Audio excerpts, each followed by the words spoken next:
Tuna matangazo. Tangazo la kwanza ni tangazo la wageni. Wageni wetu wa leo ni wageni wa Mheshimiwa Shaibu Hassan Kaduara, mwakilishi wa jimbo la Chake Chake, ambaye pia ni waziri wa maji, nishati na madini. Hawa ni viongozi na wanafunzi wa skuli ya Zan Coastal Academy iliyopo Nyamanzi.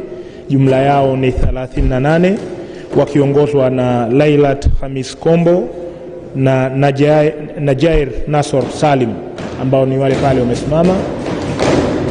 Wanafunzi hawa pia wamefuatana na walimu wao wanne ambao ni ndugu Andrew Shija Misana, tamuona pale yuko, ndugu Sumaya Usi Abdallah, ndugu Levina Richard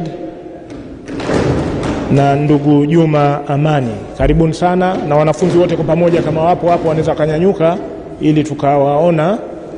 Karibuni sana baraza la wawakilishi, muone namna ambavyo mheshimiwa anapiga kazi, na bila shaka mjifunze kwa sababu baadhi yenu mtakuwemo humu kwa ajili ya shughuli hizi hapo siku za mbele.